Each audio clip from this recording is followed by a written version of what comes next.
हरे कृष्णा सभी को। आज एक स्पेशल क्लास है और प्राण शब्द को लेके हिंदी में देखिए कितने मुहावरे हैं। प्राण सूखना, प्राण हरे होना, प्राण निकल जाना, प्राण जाए पर वचन न जाई, रामचरितमानस, और प्राण पखेरु उड़ जाना।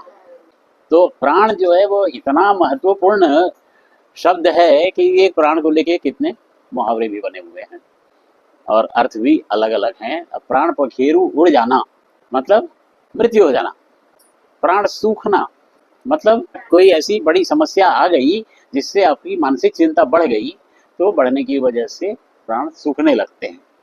तो प्राण जब सूखने लगते हैं इसका अर्थ क्या हुआ?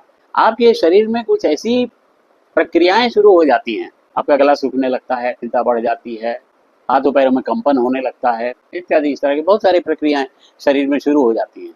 तो ऐसा नहीं है कि प्राण कहीं कोई चीज रखी हुई है, कोई गमले में कोई पौधा रखा हुआ है वो सूख रहा है, वैसा नहीं।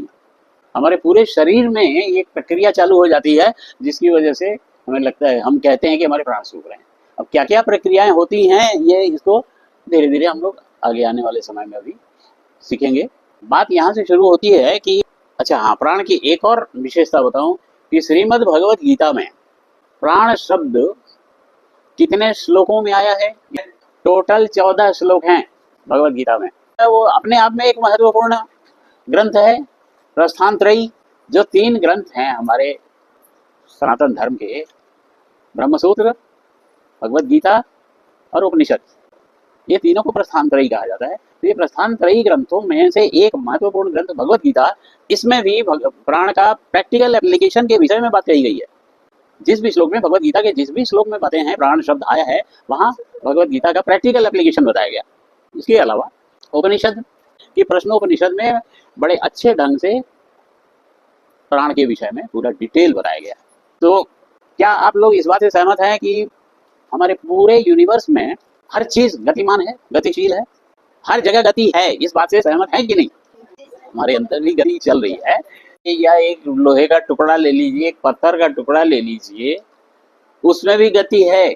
माइन्यूटली जाइए, हर चीज में एटम है, एटम में इलेक्ट्रॉन प्रोटॉन है, इलेक्ट्रॉन गतिमान है।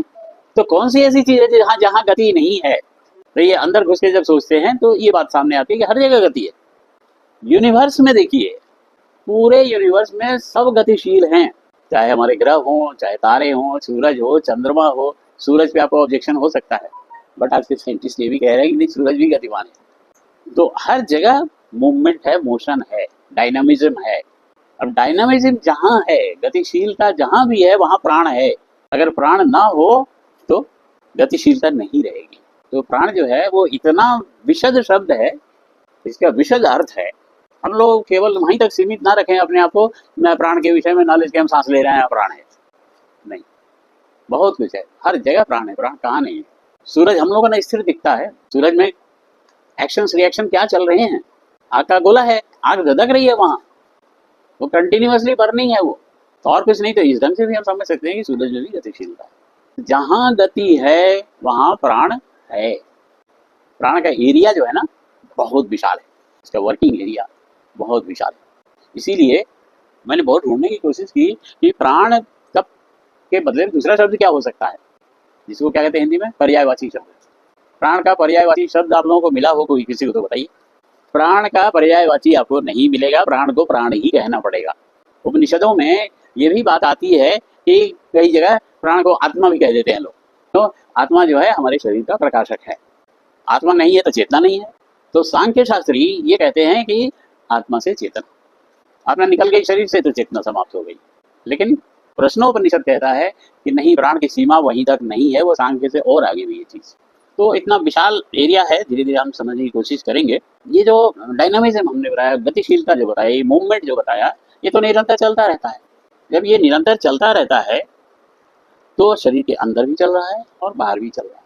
हम जब बैठे हैं, हमारे शरीर के अंदर की श्वास क्रिया, पाचन क्रिया क्या नहीं चल रही है? चिंतन क्रिया, हर चीज चल रही है। तो ये किसकी वजह से चल रही है? प्राण की वजह से चल रही है। फिर अब जब शरीर हमारा जीवित अवस्था में है, यानी जब आत्मा है शरीर में, अगेन थोड़ा सा सांख्य की बात कर लेता हूँ, तो आत्मा की वजह से हमारे शरीर के अंदर प्रकाश है, ठीक है, लेकिन आत्मा अगर निकल गई, आप लोगों ने किसी पैरालाइज्ड पेशेंट, जैसे किसी का हाथ पैरालाइज हो गया, पैर पैरालाइज हो गया, तो छू के देखा है कि किसी को अनुभव है? यानी बहुत सारे चेंजेस आ जाते हैं, तो वहां पे प्राण नहीं है या कम मात्रा में है। इसलिए पैरालाइज कंडीशन में जो व्यक्ति चला जाता है, कहीं शरीर का कोई भी भाग उसका क्या कहते हैं, तो लकवा हो जाता है, तो वैसी कंडीशन में वो उस जगह पे स्पंदन नहीं होता। इसलिए पैरालाइज कंडीशन में जो व्यक्ति चला जाता है, कहीं शरीर का कोई भी भाग उसका क्या कहते हैं, तो लकवा हो जाता है, तो वैसी कंडीशन में वो उस जगह पे स्पंदन नहीं होता, मूवमेंट नहीं कर पाता व्यक्ति, तो वहाँ प्राण नहीं है या बहुत कम है। मृत्यु हो जाती है तो हम कहते हैं ना इनके प्राण निकल गए। यही अवस्था वहाँ भी है। मृत शरीर को यदि आप छू के देखें, ठंडा हो जाता है। यानी प्राण जब तक है तब तक शरीर में ऊष्मा है, जो आपने कहा एनर्जी। तो एनर्जी के तो बहुत सारे विभाग हैं। मूल रूप से आप लोग फिजिक्स में पढ़े होंगे 6 प्रकार के energy, heat, light, sound etcetera, magnet और क्या क्या। तो आज का फिजिक्स उस रूप में स्टडी कर रहा है, एनर्जी को अलग नाम दे रहा है। हमारे शास्त्र, हमारे उपनिषद प्राण, एनर्जी का नाम दिए हमारे शास्त्रों ने, हमारे मुनियों ने और ऋषियों ने। अब शरीर पर आते हैं। ज्यादातर हम लोग चिंताधारा जो है ना, प्राण की बात होती है तो ज्यादातर हमारी चिंताधारा शरीर पे रहती है, टिकती है, शरीर के बारे में हम सोचने लगते हैं। तो देखिए, मुख्य रूप से हमारे शरीर में 2 क्रियाएं तो निरंतर चलती हैं। एक कौन सी? तो इनका ओवरऑल यदि आप चिंता करें, सोचे, तो आपको पता चलेगा कि एक तो बाहर से अंदर लेना, चाहे वो सॉलिड के रूप में हो भोजन, चाहे वो लिक्विड के रूप में हो, चाहे गैस के रूप में हो। ये 3 स्टेट होते हैं हर चीजों के, हर पदार्थ के, सॉलिड, लिक्विड, गैस। तो इन तीनों रूपों में हम अंदर लेते हैं। और विसर्जन जब पाचन क्रिया पूरी हो गई तो विसर्जित करते हैं, फेंकते हैं बाहर। तो ये 2 प्रमुख क्रियाएं जो हैं हमारे शरीर में चलती रहती हैं। इन दोनों की जिम्मेदारी प्राण के ऊपर है, लेना, छोड़ना। तो प्राण को वहीं तक सीमित रख के मत सोचिए कि सांस ले रहे हैं और सांस छोड़ रहे हैं, बस वहीं तक प्राण सीमित नहीं है। ठीक है, यहाँ तक बात स्पष्ट हो रही है कि कुछ डाउट है? तो ये बात समझ आ गई कि हमारे अंदर लेने की प्रक्रिया और बाहर छोड़ने की प्रक्रिया के लिए प्राण आवश्यक है। इस्तेमाल हम किसी भी रूप में करें, जैसे किसी ने कहा ब्लड सर्कुलेशन, किसी ने कहा पाचन क्रिया। अब थोड़ा सा अगर जिसको एनाटॉमी वगैरह का नॉलेज होगा या बाकी शरीर के अंदर फिजियोलॉजी का नॉलेज होगा, वो पूरी कल्पना कर सकते हैं कि शरीर के अंदर क्या क्या प्रक्रियाएं चलती रहती हैं। तो उतना डिटेल में जाने की जरूरत नहीं है। अब प्राण के बारे में थोड़ा और डिटेल जाने कि प्राण जो है वो बनाया किसने? क्या हम प्राण बना सकते हैं? हम नहीं बना सकते। तो बनाया किसने? ब्रह्म सूत्र में आप देखेंगे एक छोटा सा श्लोक है, बहुत छोटा, 2 शब्दों का श्लोक है, सह इच्छति। ये ब्रह्म सूत्र का प्रमुख श्लोक है। सह इच्छति, वह इच्छा करता है। आप लोग 8वें अध्याय में है इस समय। 8वें अध्याय में आप ब्रह्म से लेके और व्यक्तिक परमात्मा और सारा आत्मा तक पढ़ चुके हैं। तो सह इच्छति किसके लिए कहा गया? उस ब्रह्म के लिए। वो ब्रह्म जो है जो इच्छा करता है। तो उसने इच्छा किया, उस ब्रह्म ने इच्छा किया कि सृष्टि बनाई जाए। तो सृष्टि बनाने के लिए उसने 2 चीजें बनाई। एक का नाम है प्राण और दूसरे का नाम है रई। ये शब्द आप लोग मालूम है। तो प्राण और रई 2 चीजें बनाई उस पर ब्रह्म ने। रा और या में छोटी ही की मात्रा, रई। सूर्यकांत त्रिपाठी ने रहा कि एक पुस्तक भी है रई के नाम से, कविता संग्रह है। तब ये दोनों में अंतर क्या है ये समझ लीजिए। प्राण जो है वो सूक्ष्म चीज है, एनर्जी है, और रई जो है वो सभी भूत हैं जितने। ये 2 भाग में बांटे। इस प्रकृति में जितने भूत हैं वो सब रई है। हम उनको जड़ भी कहते हैं, लेकिन प्राण है वहां, छुपे रूप में है। मिट्टी में प्राण है। तो जितना स्थूल भूत समुदाय है ये सब रई है। स्थूल भूत समुदाय को रई कहते हैं। और जितना एनर्जी, तेज, शक्ति, जो भी नाम दे लें, वो है प्राण। मिट्टी का टुकड़ा, लोहे का टुकड़ा हम यहाँ रखते हैं, उसमें सूक्ष्मता नहीं है, लोहे का टुकड़ा है बड़ा सा, उसको रई कहेंगे।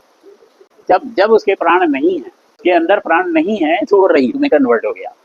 ये जीव कहेंगे तो फिर सांख्य शास्त्र वाले झगड़ा करने लगेंगे, क्योंकि वो कहेंगे जीव का मतलब आत्मा, तो इसलिए प्राणी, प्राण जहाँ है वो प्राणी है।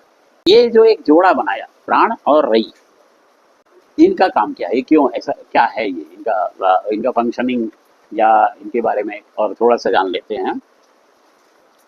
प्राण जहाँ रहता है वहाँ पे कुछ प्रक्रियाएं होती हैं, वो मैं पढ़ के सुना देता हूँ आपको। कि प्राण जो है एक जीवनी शक्ति है, और इस जीवनी शक्ति के कारण प्रकृति के स्थूल स्थूल स्वरूप में समस्त पदार्थों में जीवन, स्थिति और यथा योग्य सामंजस्य आता है। आप लोगों को शायद हो सकता है कंफ्यूजन हो जाए कि हम लोग कहते हैं कि जन्म, स्थिति और प्रलय, ये तीन स्टेजेस हम लोग जानते हैं, लेकिन यहाँ जहाँ प्राण की बात आ रही है, यहाँ वो थर्ड स्टेज प्रलय यानी समाप्त हो जाना, तो उसकी चर्चा नहीं है। सृष्टि होना, सृजन होना और कुछ दिन तक उसका रहना, और तीसरी बात उसमें क्या होती है, जब तक वो है तब तक, जैसे हमारे शरीर है, शरीर के प्रत्येक अंग में सामंजस्य है, प्राण है तब तक हमारे शरीर के प्रत्येक अंग में सामंजस्य। और वो सामंजस्य किस प्रकार का है, हाथ, हमें भूख लगेगी तो हाथ जो है वो थाली से भोजन उठा के हमारे मुंह में डालेगा, ये बहुत सिंपल सामंजस्य है। तो हमारे शरीर के प्रत्येक अंग का, प्रत्येक भाग का आपसी सामंजस्य है। अब भोजन हमने कर लिया, डाल लिया पेट के अंदर, अब वो भोजन की पाचन क्रिया करना, लार बनने से लेके और विसर्जन तक सारी क्रियाओं का आपस में सामंजस्य है। और उसमें से कौन सा पदार्थ कहाँ निकाल लेना है, कौन से विटामिन, प्रोटीन इंटेस्टाइन्स में से एब्जॉर्ब कर लिए जाते हैं, सबका आपस में सामंजस्य है। और फिर उनका सामंजस्य पूरे शरीर के साथ है कि वो सब लेकर और शरीर के पोषण देना जहाँ जो जरूरत है, तो ये सब प्राण का काम है। और रई पोर्शन जो है, वो रई पोर्शन जो है केवल स्थूलता है वहाँ, तो उस स्थूल की के साथ सामंजस्य बैठाता है कौन, प्राण। क्लियर, यहाँ तक है? चेतना है, रई जो है वो स्थूलता है, और इन दोनों का जोड़ा जो है, ये ना रहे, रई ना रहे तो प्राण किस काम का, और प्राण ना रहे तो रई किस काम का। इसीलिए दोनों का जोड़ा परम ब्रह्म ने बनाया। अब हमारा जो सौर मंडल है, अब इसकी बात करते हैं। सौर मंडल को प्राण शक्ति